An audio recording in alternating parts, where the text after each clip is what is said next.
Bismillahirrahmanirrahim. Assalamualaikum warahmatullahi wabarakatuh. Perkenalkan, saya Setiawan Arif, guru mata pelajaran Sejarah Indonesia kelas 12 di SMA Negeri 2 Cikarang Selatan, Kabupaten Bekasi. Di sini saya berkesempatan mempraktekkan pembelajaran mendalam, pembelajaran kolaborasi 3 mata pelajaran, yaitu Sejarah Indonesia dengan guru saya sendiri, kemudian mata pelajaran Bahasa Indonesia dengan Ibu Vinda, kemudian guru Geografi dengan Ibu Sustriasih. Di materi Indonesia dalam Perdamaian Dunia dari Konferensi Asia Afrika hingga Tantangan Global Abad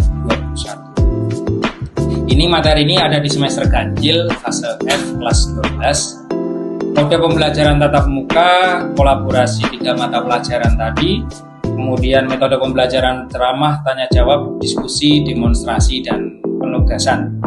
Nah, khusus untuk mata pelajaran saya Sejarah Indonesia, capaian pembelajarannya adalah peserta didik atau murid mampu menganalisis perkembangan kehidupan bangsa Indonesia dalam konteks hubungan internasional serta menghasilkan produk mengevaluasi peran Indonesia dalam menjaga perdamaian dunia.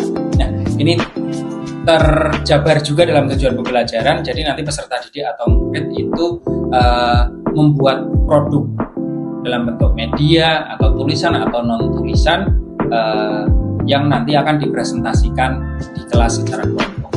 Jadi untuk mata pelajaran saya Sejarah Indonesia nanti saya akan bersama-sama murid, bersama-sama peserta didik saya di kelas 12 akan membentuk kelompok penugasan, di mana nanti bentuk penugasannya adalah pembuatan peta konsep tentang Indonesia dalam Konferensi Asia Afrika, membuat mind mapping.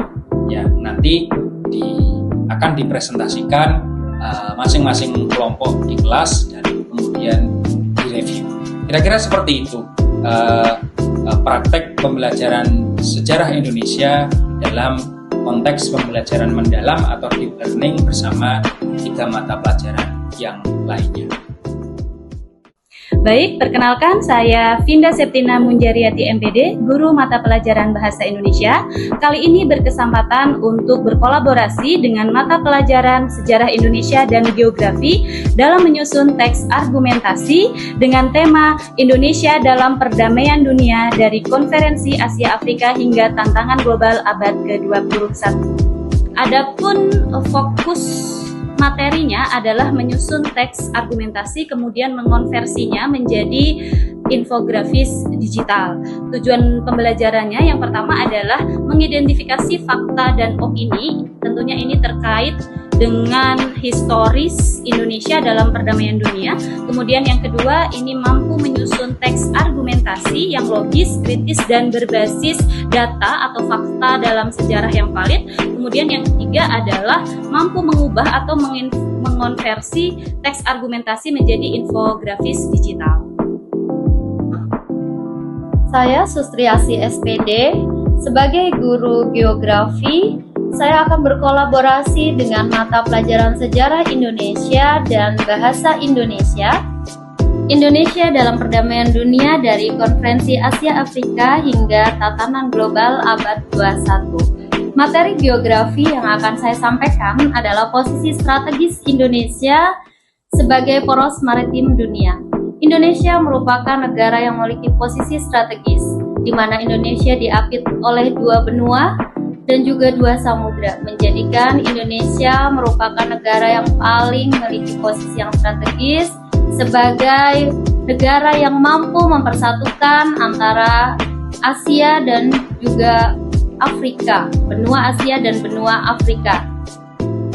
Melalui kolaborasi mata pelajaran ini, siswa diharapkan mampu mengerjakan LKPD dan juga memberikan penjelasan dengan menentukan posisi-posisi dari negara-negara Konferensi Asia Afrika dalam peta, sehingga mereka mampu memahami bagaimana posisi Indonesia yang disatakan sebagai negara yang strategis, yang mampu menyatukan antara benua Asia dan benua Afrika.